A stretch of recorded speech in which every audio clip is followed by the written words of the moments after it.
Hi, everybody. My name's Kristen Fletcher. I'm the Programs and Engagement Coordinator here at the Haley Public Library. I always like to feature a couple of books that we have here in the library that go along with the topic of the evening. And the two that I would like to, let's see if I can get this up here correctly. There we go.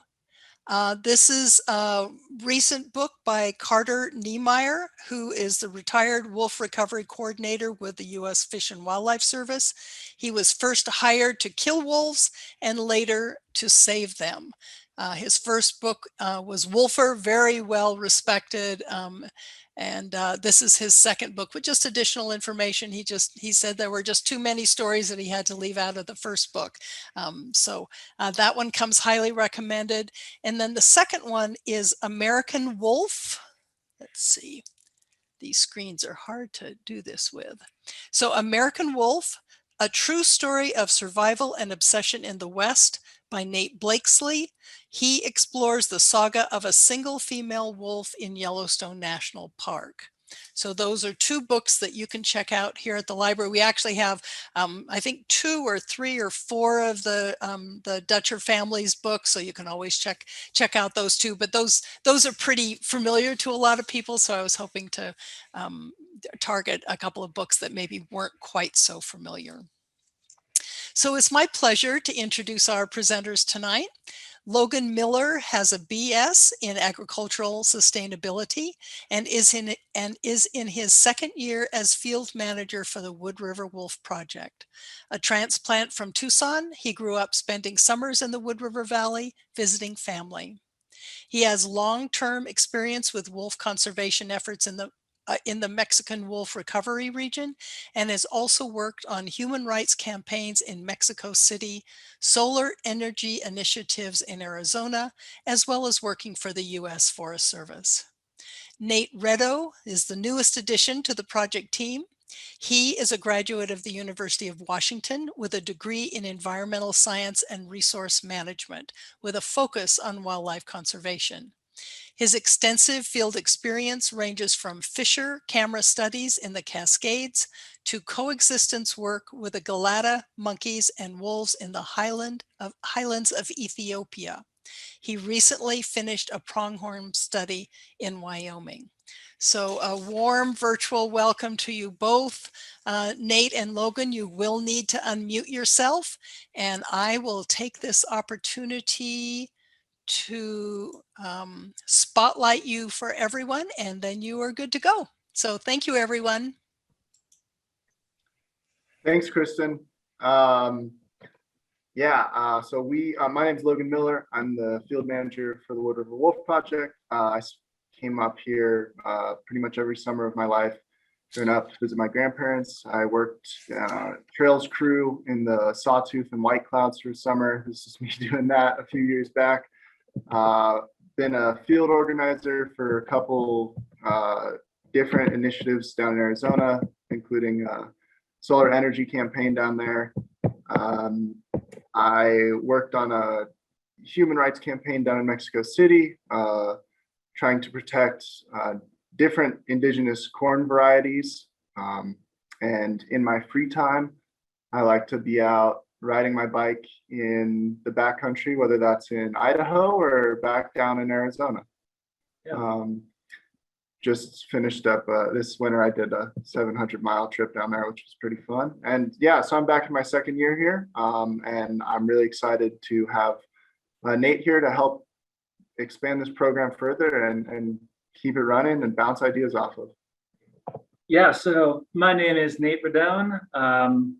I have 5 or 6 years now of experience as a wildlife tech and scientist on a variety of projects all around the world, mostly in the Northwest, but also, as you can see here, out in the highlands of Ethiopia with the Guasa Gelada research project.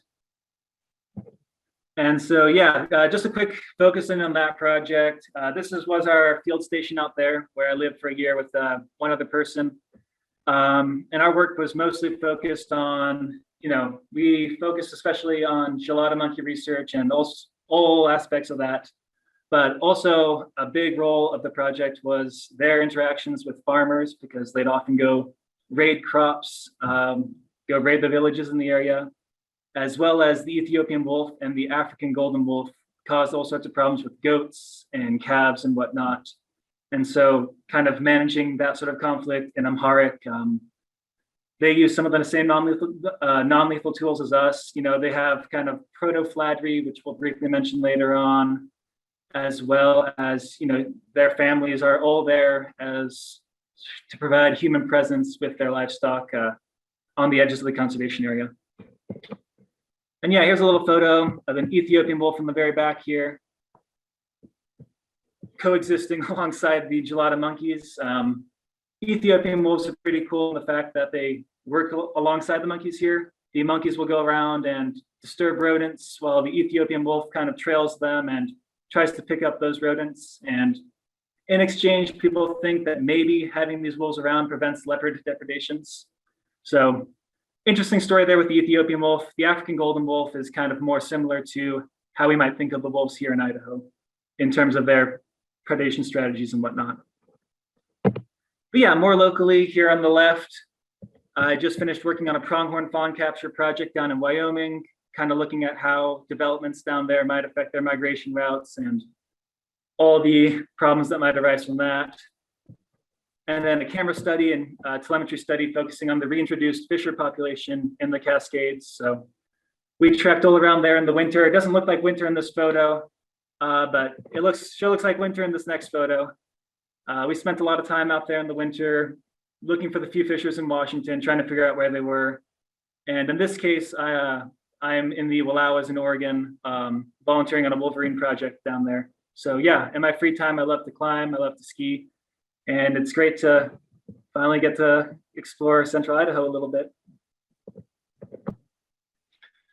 Okay, so bringing it back to Central Idaho, the Wood River Wolf Project, we came about around 2007, 2008 as wolf depredation in the valley started increasing.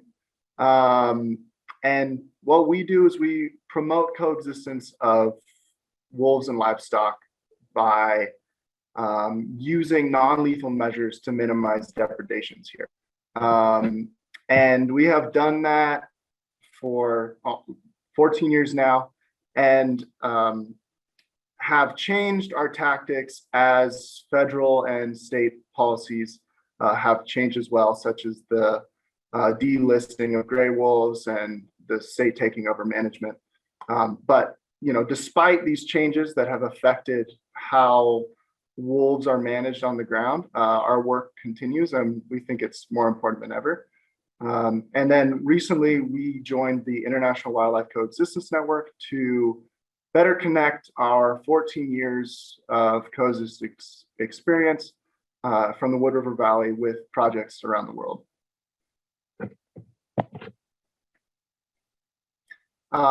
So just to get into the basics real quick, we'll just go over this fast, but why wolves, I think, is always an important question. Wolves historically occupied the vast majority of North America, and they are essential to ecosystems here. Here on the little star, we're here in Blaine County, and you can see we're kind of on the edge of currently occupied wolf territory. And so our project is really important in order to have a place where wolves can expand from, but also as a demonstration project, as wolves do expand into other territories, that it's possible to coexist with these creatures. It's possible to live with wolves. As you know, Colorado goes to reintroduce wolves, we are still here serving as an example project for what is possible with livestock and wolves. Yeah, because these conflicts are just going to continue to grow. So we hope to serve as a model as these wolves continue to make their way west, south, east, etc. Yeah, so really quickly, I mean, all of this has kind of been focused on the idea that wolves act as a keystone species. I'm sure a lot of people here know the Yellowstone wolf story. I'm not going to dive into it too much. I'm just going to, you know, give a few brief tidbits. But yeah, as a keystone species, wolves have a disproportionate effect on the ecosystem as a whole. So whether those effects are direct, you know, if they directly reduce elk numbers, you know, that's going to do something to the ecosystem. Or indirect, in this case, you can see these images going left to right of riparian vegetation recovery down in Yellowstone after the introduction of wolves. And, you know, there's all sorts of explanations here, but one factor is certainly that with the presence of wolves, reducing elk populations, as well as changing elk behavior, that all these riparian plants started to come back. And in addition to that, we start to see things like beaver starting to come back as well. And you'll notice that these elk populations, the elk population there does drop down quite a bit, but then it does taper off. It finds a sort of equilibrium. And it's important to note that a common argument here is that, you know, wolves are going to be stealing opportunities from recreationists, but wolves really do focus a lot on the very young, very old, or the sick, and you can kind of see that in this graph here. We've got this bar here showing reproductive value of elk as they age, and then in gray, kind of the preferred targets for wolves. So you can see that they vastly prefer, you know, newborn elk. And then it drops down in those prime years where hunters are really focusing their efforts in black here. And then the wolf efforts, wolves really target these older individuals over here on the right, getting into their teens.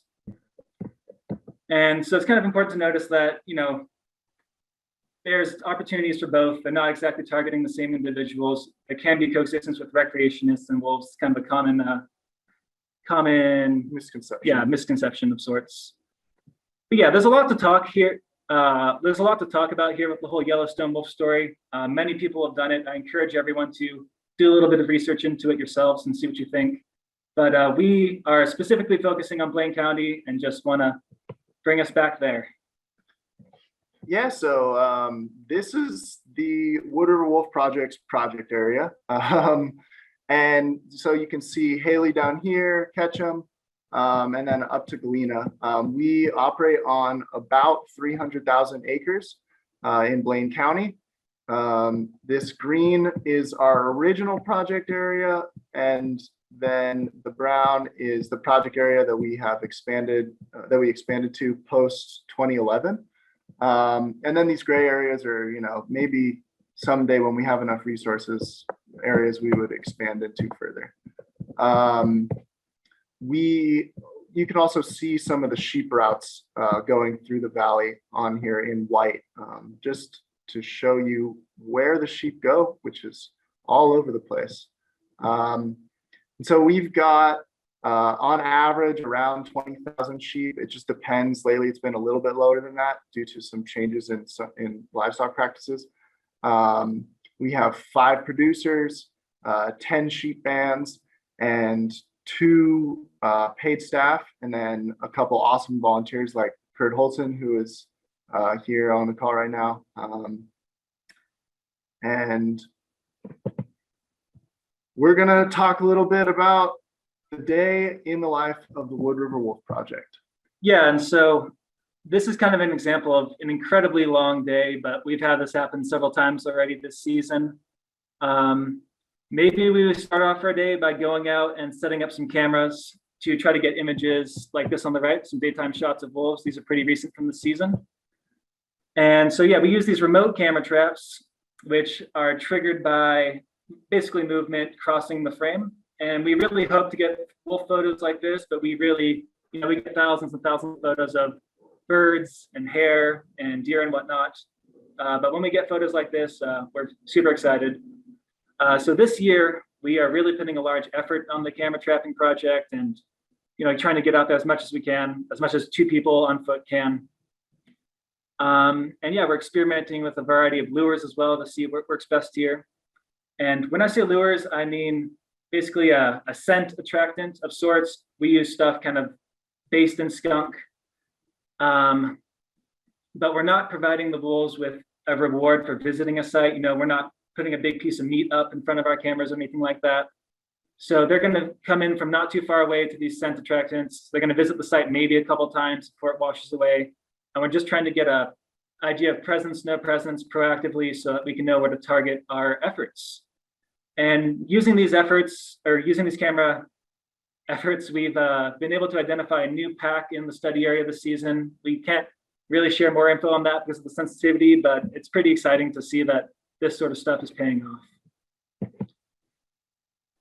And so, as you can imagine, when we go out, if we were just setting cameras up by walking around, it would take a very, very long time to figure out where they would go.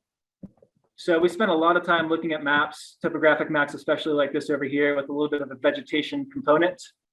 And, you know, when we stare at a map like this, I'm immediately drawn to terrain traps that might funnel wolf movement and the sort of places where we might go focus our camera efforts. So at this random location in the study area, we've got a nice pass here between two high points. It's pretty mellow on both sides. Nice and open there. So we could go down there in person, or maybe the satellite imagery we have is high quality enough to see if there's a game trail crossing that pass. But we can go there in person. This is us at a pass, kind of similar to this, setting up the camera. And yeah, see if we can get some images off of that. Ravines like this over here that have water flowing in them, which is especially critical this year considering the drought. But places that still have water flowing, as well as game trails on the river's edge, are great spots for wolves. So we've been putting cameras in spots like that, getting good results. And yeah, besides that, where game trails cross rivers, maybe nice big open areas like this, where wolves could have a little rendezvous situation, you know, tree patches in these big open areas. Look at maps all the time, find spots like that, and then go out there in person to try to save us time walking around. And yeah, we also use opportunistics as well. You know, if we happen to have a carcass or something like that, of course, we're going to put a camera on it. We get good results from that. You'll see things later pertaining to that. But yeah, this is kind of how we choose to use our cameras, because if we didn't do this and we're just relying on maybe howling surveys, us howling for wolves, trying to get responses, or observation reports from the general public, we would have a much harder time doing this sort of work. I mean, I've been on projects where people have spent 4 to 6 years working in the field and never seen their target animal. In this case, I worked with someone who worked with lynx for 6 years, never saw lynx, things like that. So it's really important to use cameras as a way of more quickly getting these results so that we can proactively work with the producers. So yeah, went out there, we set our cameras up, and maybe on the way down. Yeah, maybe on the way down, we run into some folks who are concerned about the livestock guardian dogs passing through. We've been trying to do a bit more outreach this year in order to ease tensions among the rec community and livestock guardian dogs, because a lot of people have had unfortunate run-ins with them, and I think some of that is due to sometimes the dogs can be aggressive, and then sometimes people can ride their bikes really fast through the sheep band. So we're trying to just talk to people and try and, you know, develop a coexistence culture here in the valley, like from in many different ways. We share information with the Blaine County Rec District about sheep locations. So the summer trail link map here in the valley, that we update that. Well, we send info to Chris to update that all the time, which, you know, just trying to be collaborative partners here in the valley as well. So once we've done this, once we finished talking with folks on the trail, you know, we get back in our truck, we're driving out to maybe set another camera. We get a call from one of the producers saying they need equipment at which band, or, you know, they're going to be here, and that would be the best time for us to meet up.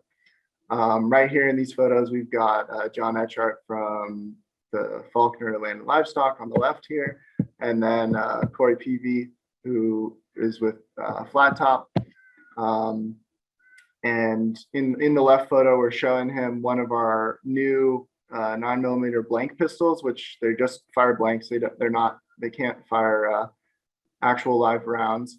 And then Corey and I taking a kind of cheesy photo after I had been out with his sheep for the night last season when he hadn't been able to get dogs there, and we had seen wolves in the area. But with the, you know, working with the livestock operations is the most essential part of what we do here. We come together to listen to the concerns of both the community and what they need. And that's how you find long-term solutions, is you sit down and you hash things out and you listen to the realities on the ground and you see what can work for each group. And, every producer is different. Every producer has a different reality in terms of money, manpower, sometimes willingness. And we have to work with that. And that is, I can't stress how critical that is. And you learn a lot doing it. I mean, I've learned an incredible amount in my short time here just from talking with these guys. So, really quick, what's Corey working on this year? Oh, Logan? yeah, I forgot about that. Yeah, just some positive interactions from that side thing. Corey PV is part of a little study with Wildlife Services, looking at the potential of using glow-in-the-dark ear tags, flashing ear tags to keep wolves at bay. And a while back we had some glow-in-the-dark ones that weren't flashing, but they were glow-in-the-dark ear tags that were used for a little while. But we haven't been using those for a little while. Another positive thing is that a lot of the producers here in the valley have gone pretty much the whole season without any depredations here in the project area. We've had one producer have some issues in the project area, but other than that, there's been really good proactive use of non-lethals this year, and that has been critical. We even had one group have a depredation outside of the project area come in once we had given them our equipment and stopped having wolf problems, and has continued up to this point not having any issues. So yeah, it's been over a month since then. It's been over a month since then, yeah. So Logan, I don't know if this is the right time to ask this, but we have a question about those glow-in-the-dark ear tags. And somebody asks, wouldn't they make wolves easier to hunt if wolves were kind of in that area, so somebody might know that there was a wolf there because a sheep with a glow-in-the-dark ear tag was there? Does that question make sense? Yeah, so it just because the way these tags, and I'm not the researcher, so I don't know all the details, but these tags they're just triggered by motion. So when the sheep move really fast, that's when they're triggered. So it's kind of trying to do it like proactively, right? So before this happens, just have them out with the sheep. And so no, I don't think that it would necessarily alert someone. Plus, wolf ranges are really large, so just because the sheep are in a spot doesn't mean there's wolves next to them, Mm-hmm. Well, maybe I misread the question too. Maybe it was, could it make it easier for the wolves to hunt the sheep by having some sort of glow-in-the-dark collar on them or mark on them? Well, they're really effective night hunters. So if they're intent on the sheep, the glow in the dark's not gonna make them any more visible. If anything, wolves don't like light because it reminds them of people. That's one of the core tenets of our work, and we'll talk about that in 2 slides. Is that light is one of the prime deterrents that we use because it reminds wolves of human presence. Okay, great. Thank you very much. Yeah, and if the question was targeting that second aspect that you just mentioned, Kristen, I mean, the wolves are going to be aware if a sheep band is in their territory, no matter what. There's not really an easy way of hiding that. So in that aspect, the ear tags aren't going to be changing too much. The wolves are going to know that they're there. It's more a question of whether they decide to go in or not. Yeah, we have a comment from Kurt Holson from Lava Lake Lamb, who Yeah. says his comment, he's actively involved in this program. He says that Evil Eye ear tag was developed in 2015, but never really took off. It glowed in the dark, and wolves are very sensitive to human presence. So thank you for that addition, Kurt. Yeah, and those were the ear tags I was referring before. So yeah. And like he says, they are very sensitive to human presence. Okay, we'll get right into that, the human presence aspect in 1 second. As soon as if our PowerPoint isn't frozen, there we go. Okay, just real quick, so we've met up with the livestock producers, and all of this really happened this last, like 2 weeks ago. We had a day that was literally this packed, and it happens pretty frequently. But so we've met up with the livestock producer, and then we're going and we're bringing equipment out to the herders. And the herders, these guys are basically the core of the project in many ways. They're the ones that are responsible on the ground for keeping wolves away from sheep. They are with the sheep band all the time. Nate and I are just two people, so we can't be with every single band every day. And a lot of what these guys do is proactive management, so putting up lights and keeping their sheep in places that aren't as vulnerable to wolves, making sure their guard dogs have the collars that we provided them, that kind of deal. And so these herders are all Peruvian, Spanish speaking, super hardworking guys. And it's really important for us to have like a good working relationship with them. Both Nate and I speak Spanish, and in order to gain respect, gain a level of legitimacy, so we're not just two people showing up. We show up for them. We try and bring, when they need equipment fixed, that kind of deal, we try and get to them as soon as possible. And we also get a lot of good wolf information from them, about because they see stuff way more than anyone else does. Being with a sheep band walking around central Idaho is probably the best way for you to see predators.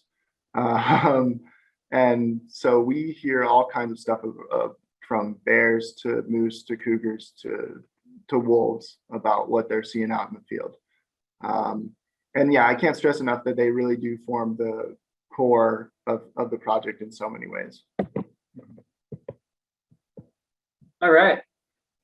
So here's a photo of our 2021 band kits on the left. I'm just going to run through everything we have here really quick. At the top here, we have that blank pistol we've been mentioning. We've painted them orange at this point, so they're not as intimidating. So this looks a little too real. Going down, we have those glow-in-the-dark lights we've kind of been mentioning, flashing lights that we've kind of been mentioning. And so these are fox lights from an Australian company, originally used with dingoes. But these are just going to send out random pulses of random colors. They're night activated, solar powered. They're pretty easy to use. You can just go out to the sheep band, wherever they post up for the evening. You can kind of set these up along the perimeter. You don't want them too close because you're not trying to stress out the sheep, but we're kind of imagining where wolves might try to come in onto the herd and try them out a little bit, and put those along those movement alleyways so that they might crest the hill to take a look at the sheep and instead see a fox light right in their face and run off. And I mean, I've been out once so far this year when wolves came over a hill, saw a fox light in between them and the sheep band. And, we can't 100% know that the wolves then turned around right away because of that, but I didn't have any problems the rest of the evening. Yeah, and I know Kurt, who commented earlier, he's been out with Lava Lake for like weeks now, and has had consistent wolf presence and using fox lights all the time, and they work very effectively. Yeah, and we'll talk a little bit. Kurt's doing some cool stuff as well that we'll finish up a little bit about on this slide. Yeah, so just going down, we have some simple spike collars. We use these on the livestock guardian dogs as a last resort. We really don't want these dogs to be getting into direct wolf conflicts, but we do have proof that these work. this year we had a dog get bitten right on the shoulder that was wearing one of these, and it was a pretty serious injury. The dog has since fully recovered. If that collar hadn't been on, might have been a bite to the neck. Impossible to say for sure, but it sure seems that way.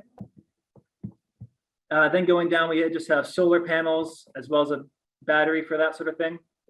And this is just to keep all the equipment charged, and herders can use this for their communication devices as well. It's super handy to have around camp, and they're not too pricey either. And we use these to charge these new Phoenix lights that we have this year as well, these little flashlights here. And on high power, these can go out at 3,000 lumens and strobe. So we can strobe a light up to a half mile away. And that is pretty terrifying to a wolf. So this is a really easy option to use. You just turn it on and shine it around a little bit. It doesn't make any noise, pretty casual. And very last thing on the band kit are just these air horns down here at the bottom, exactly what they look like. Just provides a different option to the gun, maybe a little bit easier to use, different type of noise, that sort of thing. Yeah, one of the important, it's light, sound, and action is the guard dogs. They're sound too, though, really, at the end of the day. But one of the important things is like changing these tactics up so that wolves don't get accustomed to each individual deterrent. They're incredibly intelligent and they learn really quickly. Fortunately, it makes it harder in some ways, but with the deterrence, the constant movement of the sheep bands, to me seems like an advantage, because wolves wouldn't be, encountering them every single day. But yeah, so over time they will get accustomed to deterrence if they're not changed up. Just going into these guard dogs are one of the, besides human presence, they're the next most important aspect of non-lethal deterrence. We typically want like 4 or 5, not many more than that, dogs, but not less. Less isn't too great either. But these dogs are really supposed to bark and not bite. We're not advocating for these dogs to get into fights with wolves. They're mostly just there to alert herders to predator presence. And they're really effective not just for wolves, they're also effective for cougars and bears as well. Yeah. And so before we move on, I just really wanted to quickly mention that a lot of this equipment that we have is new for this year and was funded by a grant with the Office of Species Conservation. And yeah, if anyone out there is looking to purchase some non-lethal deterrents, that might be an option for the next season as well. And yeah, do you want to mention Kurt's collar project? Oh yeah, and I know Kurt has been doing some. Yeah, Kurt, feel free to chime in here. But he's been working on some really cool stuff for looking at some more passive deterrents, like dog collars that have both GPSs and flashing lights, to keep wolves away, which is awesome. Great. So yeah, let's just say we got up there, we checked in with the herders, and the situation seems like it might be a little bit chaotic that evening. So as a last resort, we sometimes do spend the night out there. In the shot on the upper right, I had a nice e-bike that the BCRD let me borrow, which was really great, but normally we are just walking up there. And this is kind of our minimalist setup. The herders are generally, within 2 miles of the sheep, but if we're gonna spend the night out and we decide that the situation might warrant that, we try to be a little bit closer than that, not too close to stress out the livestock guardian dogs at night, but at least close enough that we can easily hear their barking and react right away if we think that there might be a situation with the carnivore. Yeah, and so, let's see.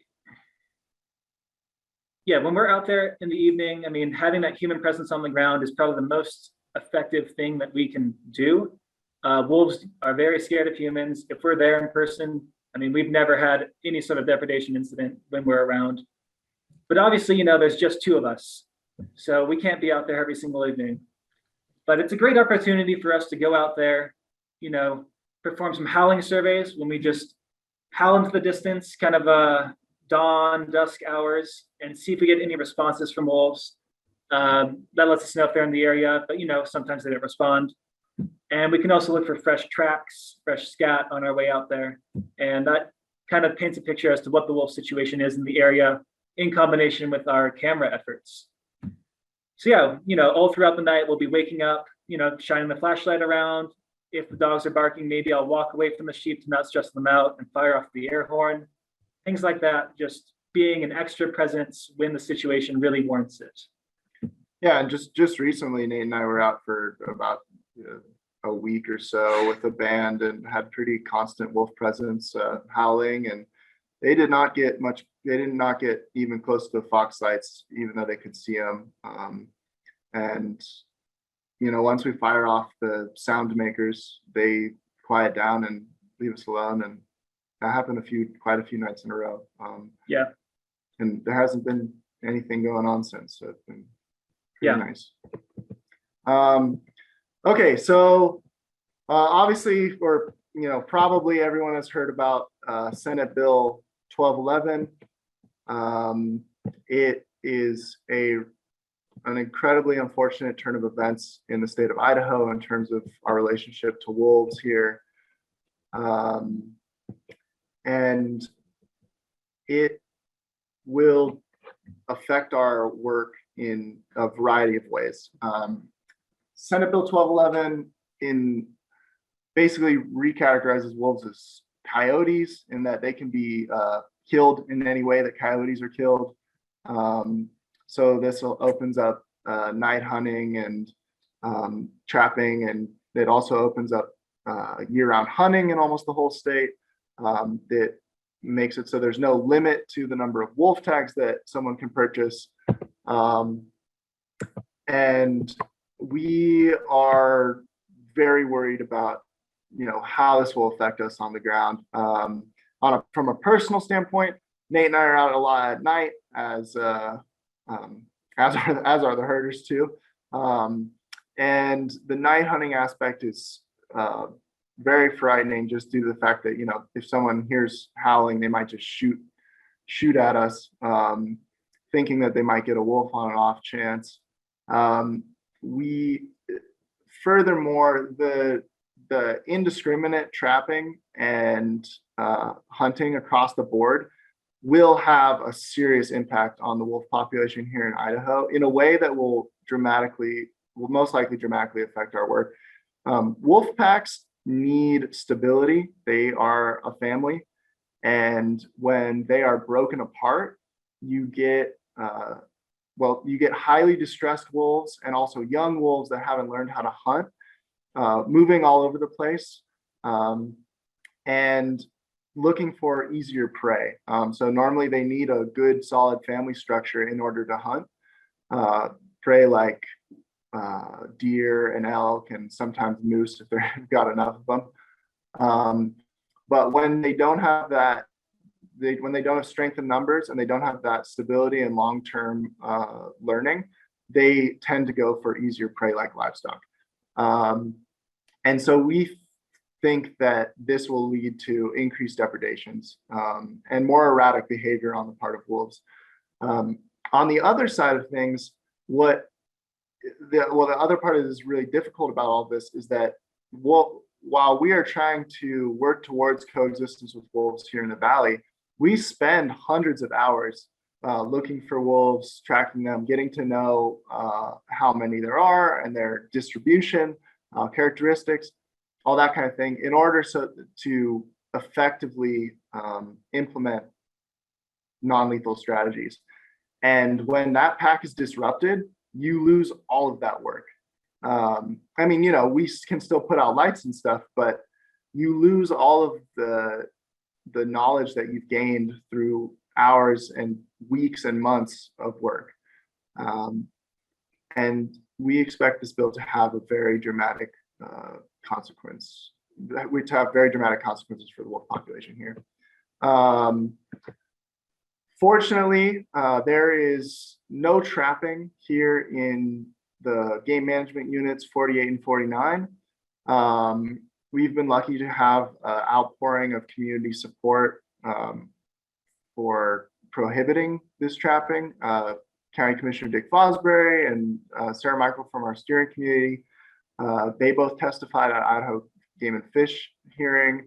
Living Against Wolves had a small campaign for that, and other community activists have been really engaged in making sure that we don't have trapping here in the project in Blaine County.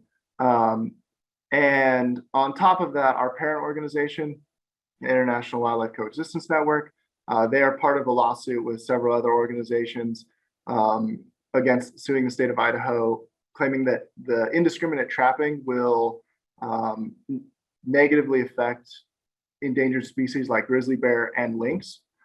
On top of that, they've helped organize letters to President Biden and Secretary of Interior Deb Haaland of like 400 scientists to urge them to relist gray wolves. Now, hunting here in the valley will, in 48 and 49, will start on August 1st, so next week. And from then on, we'll be able to get a better understanding of how this bill is going to affect us. And unfortunately, there will be a pretty big information lag, most likely. I mean, we may have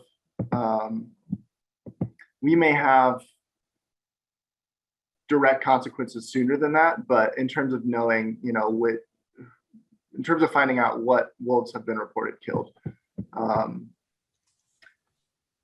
Yeah, so that's that. On a more positive Logan, we have a few questions. A couple of them I'm going to wait till a little bit later to ask them. But Danielle asked, do you think all of your outreach might protect the wolves somewhat? That is, people may be less likely to hunt them in our area. I think that definitely raising awareness and building community values around wolves is essential to changing people's perspective, and kind of seeing them as a very crucial part of our community. And that definitely has positive effects. At the same time, Blaine County in some ways is seen as an outlier in the state of Idaho. So I don't know. There's the potential for people targeting this area more. Fortunately, the trapping makes up a large percent of the number of wolves that are killed. Like, more wolves are killed by trapping generally here in Idaho. And luckily we don't have that, so that will have a positive effect. And on top of that, it is very difficult to hunt wolves. And as they are persecuted, they get really good at hiding. They're incredibly intelligent animals. So there's some positives, but at the same time, it's a very targeted, practically an extermination campaign. Mm-hmm. Great. Yeah, I mean, one personal story kind of with regards to that from this season. Following one of the depredation incidents we have, and it's worth noting we've only had a couple with one band this season, so it's been pretty great so far. But following one of those incidents, Wildlife Services came out to set up some traps. But upon learning that we were actively in the area working with the herders, they actually pulled out and removed their traps. And they haven't been back there as far as I know since then. So it's good to know that other agencies and whatnot, have some respect for the work we're doing and are willing to cooperate in that sort of way. So that's a good way of showing Yeah, that seems pretty remarkable that they would back out like that. Yeah. And were there any other questions here? I think there are a couple, but they're not quite relevant to what you're talking about right now, and we can capture them a little bit later. Okay. Yeah, there we go. Boom. Yeah, so just on a more positive note, I mean, while we have this situation going on here in Idaho and we're going backwards in terms of wolf policy here, non-lethal projects are popping up, like coexistence projects are popping up around the world and becoming more accepted. And that's both worldwide and in the US in a lot of ways. I mean, agencies like Wildlife Services and Fish and Game are starting to put more and more funding towards non-lethal programs. And so our work here has served as a model in some ways. We were one of the original wolf livestock coexistence projects, and we've been able to help provide guidance to projects in the Golan Heights, Greece, and Australia, so that they can learn to coexist with creatures like dingoes and also wolves in Europe as well. With the Golan Heights, for example, this is a small population of 80 wolves on disputed territory between Syria and Israel. That's an active conflict zone, and the state of Israel pays for them to be killed. But people are trying to figure out a way to get ranchers to work with the remaining population there to try and keep them alive. And while it's definitely heartbreaking to see what's going on here, it's also very exciting to see some of the tide changing globally and in other parts of the state. So that's when I try and look for inspiration or some hope, I look at other projects like that. Great. And so now we just have a video kind of showing what a situation might look like when non-lethal tools aren't being used proactively. I'm going to play a couple of videos of some wolves here in just a second. And this is a situation in which we came in after an incident when there was a ban not using the non-lethal tools that we advocate for, and a sheep was depredated. We're not positive it was a wolf by any means, but it's certainly a possibility for sure. And yeah, we ended up putting one of our camera traps on the carcass and captured. Let's see here if that works properly. Some members of the pack coming in and visiting. And so after we came in, following this incident, there were no more depredations. You can see where is that? You can see that this is on July 15th. We came in and put all of our tools in there. We had wolf presence for most of a week.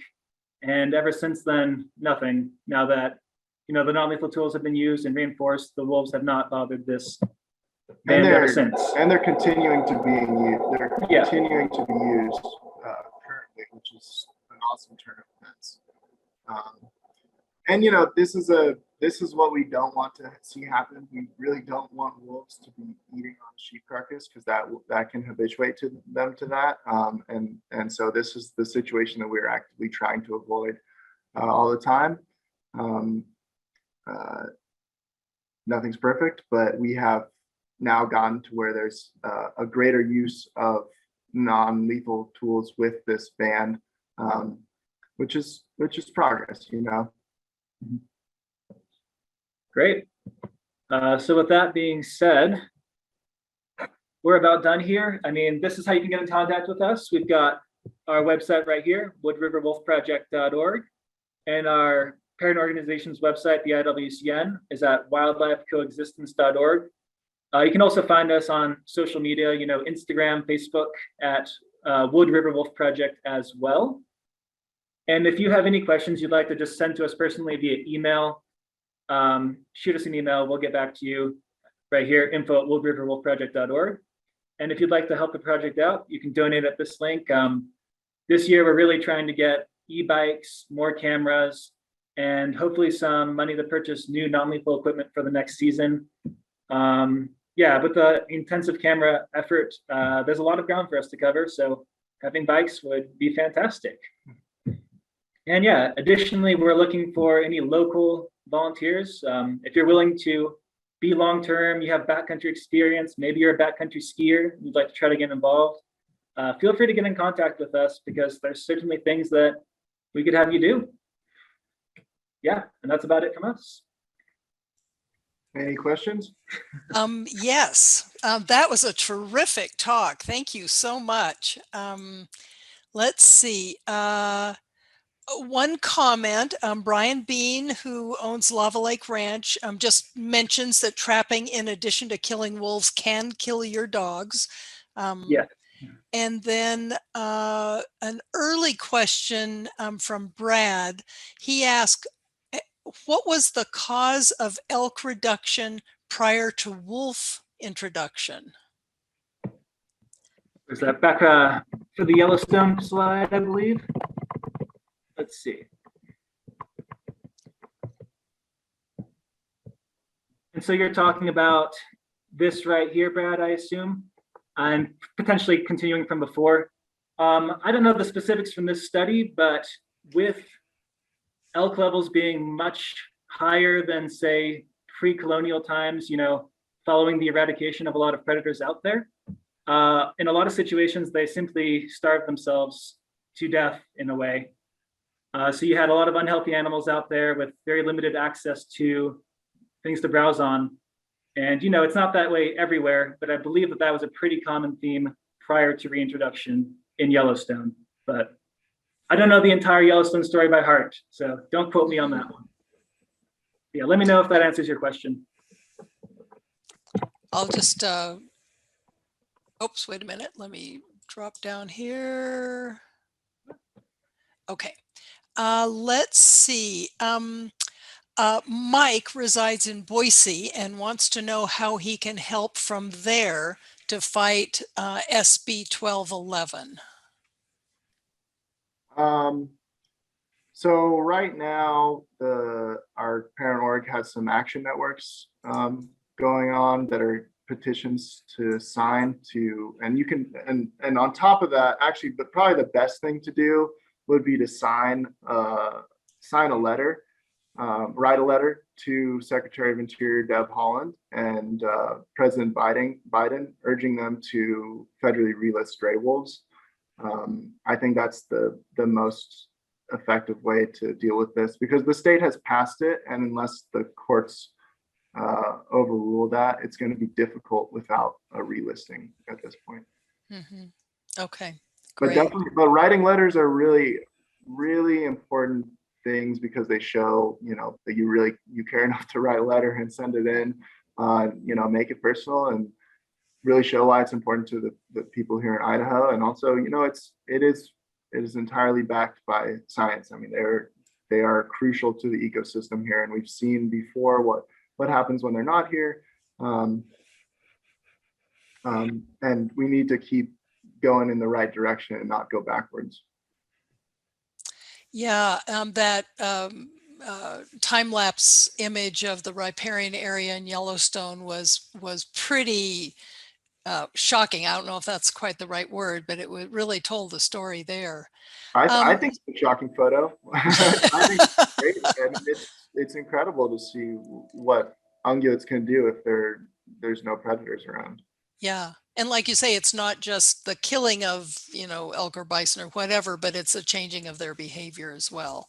Yeah, it's a combination of Mm-hmm. fear and you know, there's all sorts of different theories there. One that I think is really cool is the idea that simply by having wolf presence in the area, you know, elk tune into that via wolf sign and are all of a sudden scared to go into riparian areas with a little bit more cover. Maybe there's, you know, a dip in topography that the wolves can use to sneak up a little bit better, that sort of thing.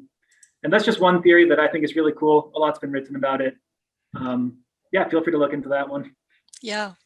And then we have a comment from former County Commissioner Larry Schoen, who says, wolf, cougar, and bear hunters will hunt here regardless of this project, as they have done over time. Yeah. Beyond the scope of this project, strong local community support for wildlife conservation and against wolf killing, including at the government level, i.e., or for example, Blaine County and the city of Ketchum, are one of the best deterrents. Wolf hunters know that they are subject to strong local public criticism if they mess up. Blaine County's relatively unified voice against indiscriminate wolf killing has been heard in Boise. Keep it up, folks. 2 exclamation points and thanks. So thanks for that comment, Larry. Thank you. Thanks, Larry. Yeah, and you know, it's because of people like Larry and Brian and a whole host of people here in the community that this project has been so successful. It really relies ultimately on community support and shifting perspectives over time and rallying community voices in order to demonstrate that this is our culture here. This is what we want here. And it's difficult, but it is well worth it in the long run. Yeah, when we're out on the trails, I mean, we get a lot of opposing viewpoints when we talk to people about the project. Mm-hmm. But I mean, when they see that, we're going out there with our sleeping pad to sleep with wolves or whatever, they can at least respect the fact that we're putting, effort in on our end and putting in the hard work that needs to be done. A couple of thanks comments. Cassie says, absolutely amazing and very important work you are doing. Thank you for your tireless effort. And Katya says, thanks for the great work that you are doing. Let us never give up hope. Annie asks a question. Is the situation worse in Montana or similar in terms of all the recent wolf trapping and killing bills?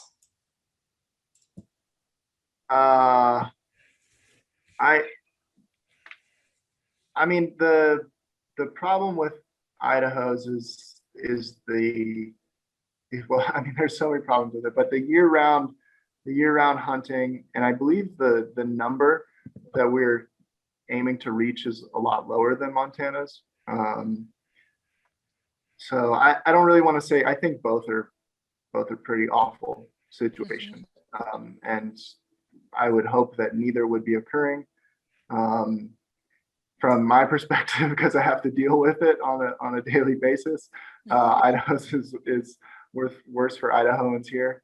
But yeah, I mean, just the targeted and indiscriminate wolf killing that's going on in the Northwest right now it's a sad situation. Are you able to Wisconsin? Oh yeah, and the same thing we've seen in Wisconsin this last year, where they had a target and they way overshot it, the target of the number of wolves that would be killed, and then there was a lag in information, and so they killed way more than they had originally planned to, and that is going to seriously impact the population counts for next year, and it's going to have enormous consequences on pack structures and the behavior of wolves. So I expect to see similar stuff here. Danielle says, wonderful presentation. Thank you for all you do. Pamela adds, and I think this is for people who are interested in commenting, if you are in the Treasure Valley, I encourage you to attend Fish and Game Commission meetings and Wolf Control Board meetings and speak up.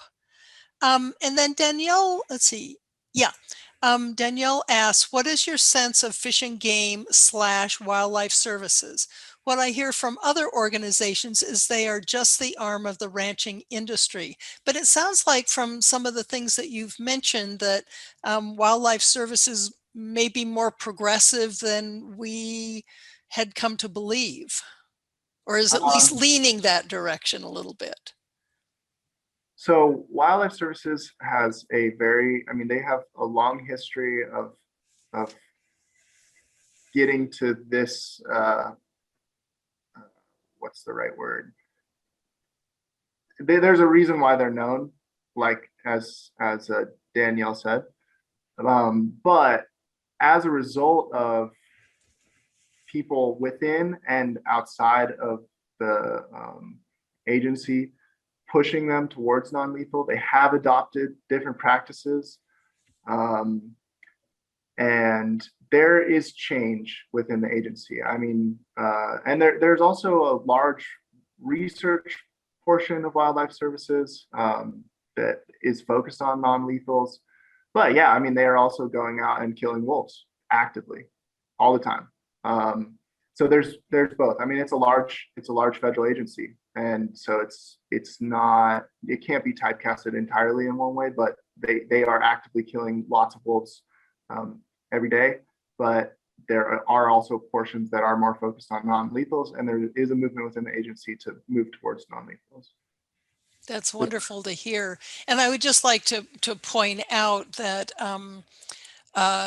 the ranching community that you're working with here are strong supporters of the work that you're doing. And so just reminding everybody that the spectrum of the ranching community is just like the spectrum of the general public, that you'll find some folks that really endorse the work that you do and some folks who just don't endorse the work you do. So, Right. And I mean, yeah, and I think a lot of ranchers see the impacts that this bill will have on their ability to deal with wolf livestock conflict.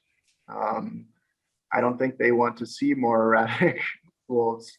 So yeah, I don't want to, we definitely should not be typecasting our ranching partners. They're the ones that interact with wolves more than anyone. And they really play a crucial role in coexistence work. And a lot of folks have been huge vocal proponents from the beginning, and some of the people that jump-started some of these projects, like Brian here on the call. So thanks to people like that, we've been able to keep going, and we've been able to get this point where there's other agencies adopting non-lethal because people's ranchers see the value in it. And just a final comment by Larry Schoen.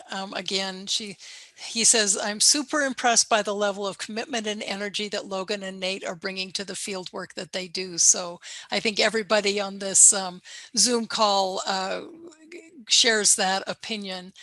He also mentions that Kurt Holzen, who is now working exclusively for Lava Lake, but devoted years to the Wood River Wolf Project fieldwork, has been an absolute superstar in this area too. And Kurt is on this call tonight, and I believe the title is the Lava Lake Lamb Coexistence Coordinator for the ranch that, as you folks mentioned, Brian Bean owns. So some strong support there. One thing that really struck me in your presentation was your comment that wolves would surround the sheep or be very close to the sheep and yet not, for maybe a couple of days at a time, but not come forward. It just never occurred to me, I guess, that they would come and linger and sort of wait and watch and then leave. I guess I didn't understand really how wolf behavior might work. I thought maybe they were more opportunistic. But anyway, that just struck me that you would know that they were there night after night after night, and then they would just move on. Yeah, and I mean, they can be opportunistic, but they also know, they can smell, and they continue to smell that something's there. And so they're going to keep checking it out, and so we hope to have measures in place that when they go to check it out, they rethink that decision. And you can see there's some really great videos on YouTube that we don't really use Fladry too much on this project, but Fladry is like a string of red hanging flags on a line about a wolf head height. Sometimes it's turbocharged with an electric current to add an extra shock if they get too curious. We just don't really use it due to the topography here and the manpower needed, but it's really effective at keeping wolves away. And there's some videos of wolves coming back, or when it's been placed around a carcass, of wolves coming back and checking it, day after day after day after day after day, and never crossing the line of this. They're just hanging flags. Yeah, and I should mention that's not super proper Fladry, but hanging dangly bits of plastic and whatnot were used in Ethiopia to great success as well. Farmers just happened to come up with that idea, use it around their farms, and it kept, in this case, the African golden wolf off of their farms and away from their goats and whatnot. So Fladry in some form has been super effective. And wasn't your image from the Golan Heights, didn't that show some kind of flag? Oh yeah, that image, that was from the dingo project in Australia. But okay. Yeah, same idea with dingoes. They're not going to cross the Fladry line. Yeah. So we have I think probably a last comment for tonight. Kurt says, thanks, Larry, for his kind words. He says, I serve as the field advisor for Lava Lake's robust coexistence program. And then Brian Bean has one last comment from the perspective of a rancher.